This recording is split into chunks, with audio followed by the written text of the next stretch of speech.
Good evening, everyone. Welcome to closing comments here on November 6th.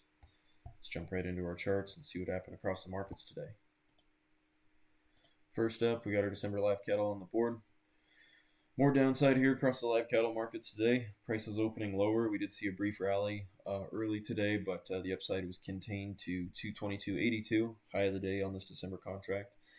Bears stepped right back in, selling into any rallies we saw early today, pushing this market back down there towards 218 and finishing the day just off the lows. At the moment here, we did retest that 200-day moving average.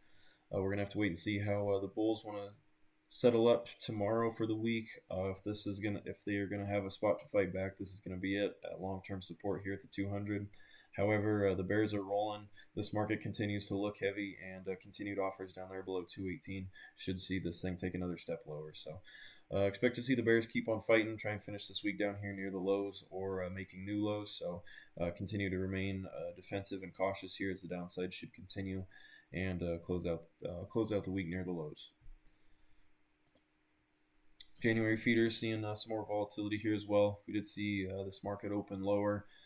Pretty choppy action as prices did briefly rally back up there towards 320. We did see a $10 range once again here today before finishing the day just right there below that 200-day moving average. The bears keep on rolling here. We expect to see the downside continue. They've got the momentum on their side at the moment. We should see the bears try and finish this thing at new lows or at least near the lows here. Like that live cattle market, if the bulls are going to fight back, this is the spot they better try and do it here at this long-term support with the 200-day moving average. However, this market remains heavy and under heavy fire. Expect to see the downside continue. Bulls have a lot of work to do before they can think about turning this thing back around. So remain defensive, remain cautious here, and don't be committing to any big positions here as we head into the weekend. Next up, December corn futures continue to chop sideways. We've spent the last 2 weeks trading in about 8, 9, 10 cent range here between 427 and 437, give or take a few cents along the way.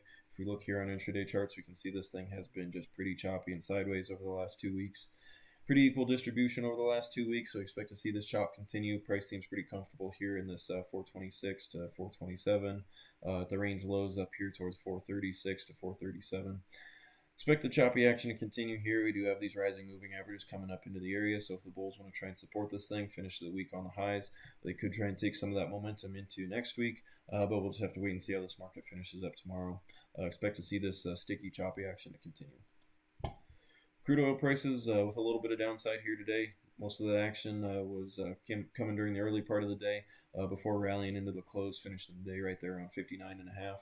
At the moment, we did see a little breakdown here below that prior week's low, opening the door for the bears to continue this downtrend. With this thing settling back up here, we could see more chop in the area, but at the moment, looking like with these 4 red days we've seen this week, the bears should try and finish this week on the lows, continuing pushing down here towards the mid-50s. Equity markets seeing more volatility here today. Prices selling off, retesting those prior day lows here across these indexes. Nasdaq was the weakest of the bunch today, and the Dow just kind of losing a little bit of ground, briefly undercutting those prior day lows. However, we are seeing some decent support there at that 20-day moving average on the Dow. The S&P and the Nasdaq are kind of slipping through them, but still within this evolving demand zone here with the 20 and 50-day moving average. We expect to see this dip continue to offer a good buying opportunity. Bulls want to try and fight back and finish tomorrow's session with a little bit of fight in them. We're going to see them kind of push this thing back up and set up for a nice rally opportunity into next week. So expect to see the dips be bought up here. This market's still just in natural pullback territory. If we start trading down here below the 50, that's when we'll start getting concerned. But at the moment, this just looks like a pretty normal buy the dip situation. We should see equity prices continue to climb here into year end. That's all we got for this evening. Thank you everyone for tuning in. Have a good night.